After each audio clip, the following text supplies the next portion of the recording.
Welcome to EFL Stats Championship 2021 prediction video. In this video, I'll start with 24th place and ascend, allocating each club with a predicted position.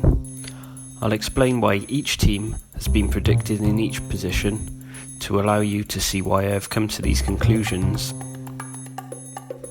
Feel free to post your responses to this video and how you see the EFL Championship finishing this season. As predicted by many, in 24th we have Wycombe Wanderers. Despite having a lot of respect for what Gareth Ainsworth has achieved at Wycombe, it feels like it will be a hard season for them this year. Although I expect them to remain solid and structured defensively, they're dependent on set pieces, with the delivery often from the left foot of Joe Jacobson. Results may not be able to be repeated this season, as the Championship is a big step up from League One. 23rd, Sheffield Wednesday. Starting on minus 12 points, if they were to repeat the results from last season, they're 56 points. Minus the 12 would leave them with 44 and would undoubtedly see them down. On top of this, they have lost top scorer Stephen Fletcher and loanee from the back end of last season, Connor Wickham. So I feel they may struggle for goals and need to go on a really impressive run to get out of the situation they find themselves in. Loan signing Izzy Brown alongside the returning Josh Windass may have to step up to fill this void. 22nd, Huddersfield Town. New manager Carlos Corberán feels like a strange appointment. After the good work of the Cowleys, I expected them to move the club forward this season, pushing further up the league. But with them leaving, it feels Huddersfield are not in a good place. I expect Carlton Grant to move on this transfer window, and without him, I expect them to struggle. 21st, Coventry City. 20th, Rotherham United. Here are two of the promoted sides from League One. I think they will both have just about enough to stay up, but it will be a battle for both sides. Coventry have again had impressive recruitment with the likes of Ben Sheaf and Tyler Walker, and I expect them to step up to the Championship level. With Paul Warne, Rotherham United have a manager who I think will have learnt from the experiences from their relegation in 2017 and will be stronger this time around. 19th, Reading. Again, a strange managerial appointment makes me question what's going on at Reading.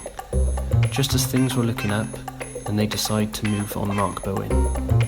They've done well signing the lively Ovie Ejaria, but John Swift's future remains in doubt, and without him, I can't imagine they will be challenging much higher in the league table.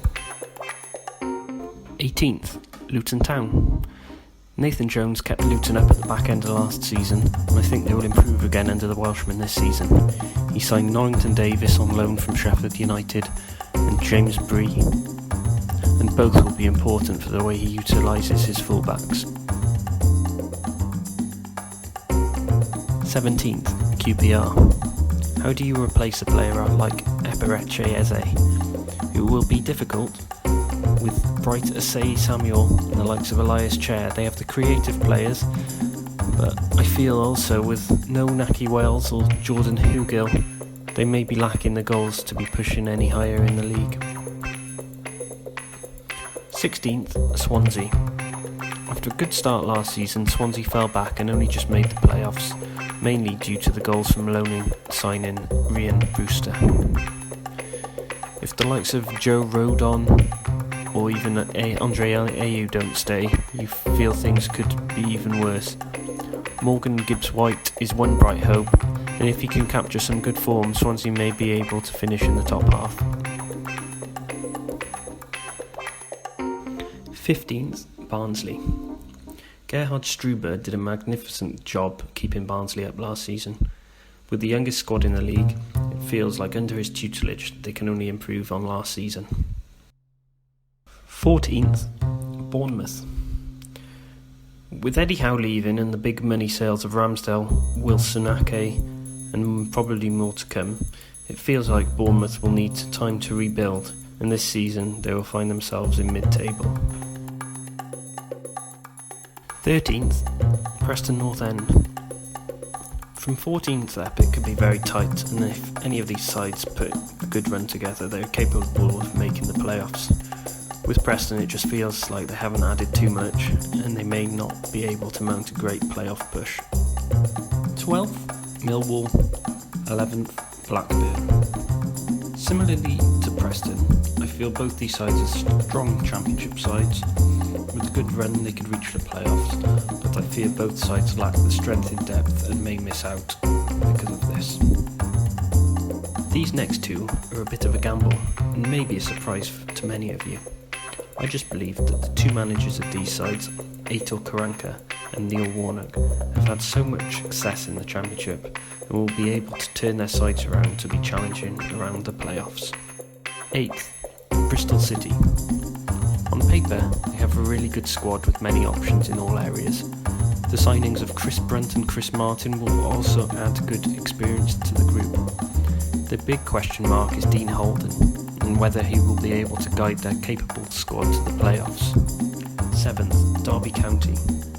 I don't think they'll make the playoffs, but the form of Derby in the second half of the season was impressive, and I believe the likes of Louis Sibley and Max Bird can only improve under the coaching of Philip Cocu.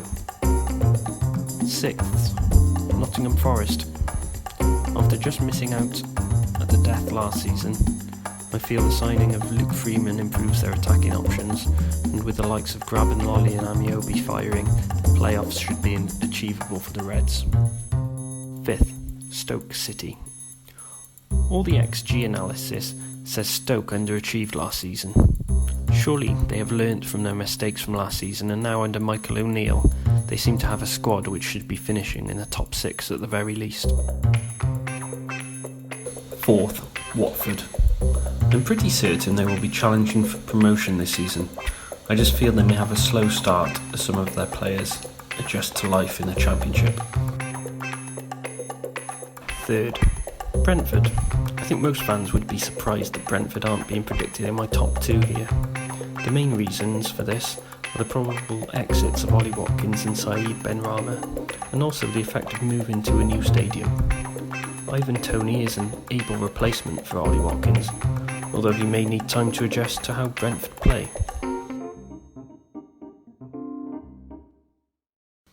2nd, Cardiff City. Their form post-lockdown was very good, and they seem to have improved further with the signing of Kiefer Moore, plus the 2 loan signings Jordi Osei-Tutu from Arsenal and Shea Joe from Liverpool.